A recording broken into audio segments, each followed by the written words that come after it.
Salut et bienvenue sur La Maman Pas Sportive. Et aujourd'hui, comme vous l'avez vu dans le titre de cette vidéo, je vais vous parler d'un porte-bébé dorsal pour faire des randonnées. Parce que quand on a un enfant en bas âge, il y a toujours un petit peu la difficulté d'aller se promener quelque part. Si le terrain est adapté, la poussette évidemment est privilégiée et facile, mais si le sentier ne le permet pas, sinon ça exclut ce genre de promenade avec un enfant. Et donc j'ai voulu tester et je vais déballer ici le porte-bébé qui a été acheté. Mais avant de procéder au déballage et à la présentation du produit, n'hésitez pas à vous abonner sur YouTube en cliquant sur s'abonner, sur Instagram avec le même nom.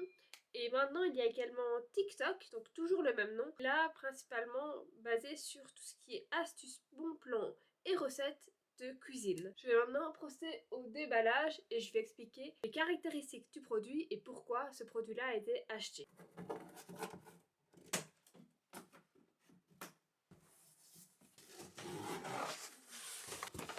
Voici le produit encore emballé que je vais sortir. Bon, le produit est tombé tout seul, par en dessous qui n'était pas fermé. Le porte-bébé est ici. Je pensais déjà honnêtement qu'il serait plus grand que ça. C'est facile déjà à transporter et ça prend pas beaucoup de place, donc ça se range facilement dans la voiture. Le modèle ici de porte-bébé que j'ai acheté, c'est un porte-bébé de la marque Daughter que je mets juste ici. Le modèle Kit Comfort Plus, c'est un porte-bébé qui tient l'enfant jusqu'à ses 18 kg environ, qui est encore tout à fait correct avec ma fille. On dit également qu'il y a un pare-soleil pour protéger du soleil. Le siège est ajustable à la morphologie de l'enfant et le dos il est respirant. Le porte-bébé en lui-même fait moins de 3 kg. C'est 2 kg 700 je pense. Pourquoi avoir choisi un porte-bébé dorsal et non pas ventral? Il y a beaucoup plus de choix et donc de facilité pour trouver le modèle qui correspond le mieux. Parce qu'en fait ma fille, quand elle était tout bébé, elle aimait bien être portée en écharpe de portage. Et avec les confinements, j'ai arrêté de le faire. Donc elle a perdu l'habitude et maintenant elle ne supporte plus se sentir oppressée en avant. La sieste, elle ne la fait que en poussette. Et si on veut se promener quelque part, c'est plus compliqué. On voulait d'abord en ventral, mais elle ne le supporte plus. Donc on va essayer en dorsal. Elle a un peu du mal à aller sur le dos, donc c'est pas quelque chose qu'elle a l'habitude et qu'elle aime bien. Donc on va voir si avec ce porte-bébé, ça va faciliter les choses. Pourquoi le porte-bébé? Tout simplement pour aller dans des sentiers qui ne sont pas accessibles en poussette. Ce modèle-là, quand elle est fatiguée, quand elle veut se reposer, etc. et qu'on est arrivé à l'endroit, on n'est pas obligé de garder l'enfant sur notre dos. Il y a des pieds en fait en dessous du porte-bébé qui permet qu'elle soit comme dans un transat. Donc quand on est arrivé à un endroit et qu'elle s'est endormie, elle reste donc sur un transat et peut continuer à se reposer. On voulait un porte-bébé qui soit confortable pour les parents et également pour l'enfant, qui soit qualitatif et qu'on n'ait pas peur qu'elle puisse tomber avec ça, qui est quand même assez important et assez dommage si jamais elle tombe. On va voir si ça correspond ou pas à nos attentes. Voilà. Alors, ici c'est donc ce que j'appelais comme transat en dessous.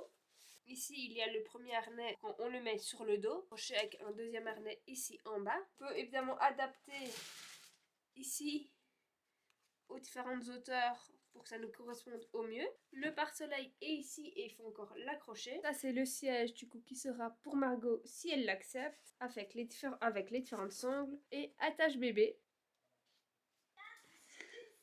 Bébé panda qui, bon, ici n'est pas très bien mis. La maman d'un bébé. Hop. Ouais, bon là avec juste une main je n'y arrive pas. Vas-y, tire plus. Avec tes bébés, force. C'est mignon avec le petit panda derrière.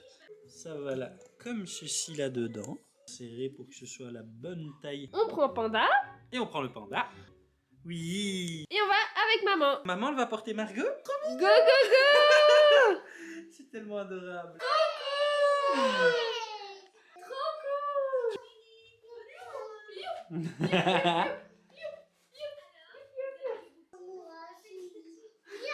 Maman assise là. Allez, on va voir donc maintenant l'atterrissage. Attention ballon.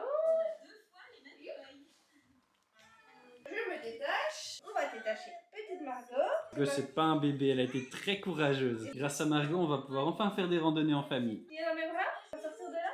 Ah, du coup, elle veut plus sortir. Alors qu'il y a quelques mois, elle pleurait à l'idée d'aller dedans simplement. Comme vous l'avez vu dans ce test réalisé du coup avec ma fille, d'abord avec le panda, puis avec ma fille, Le tout avec mon compagnon. Ça a été une réussite. Honnêtement, je m'attendais pas du tout à ce qu'elle accepte aussi vite un porte-bébé comme ça alors qu'elle aime pas spécialement être sur le dos et qu'elle n'a jamais essayé avant.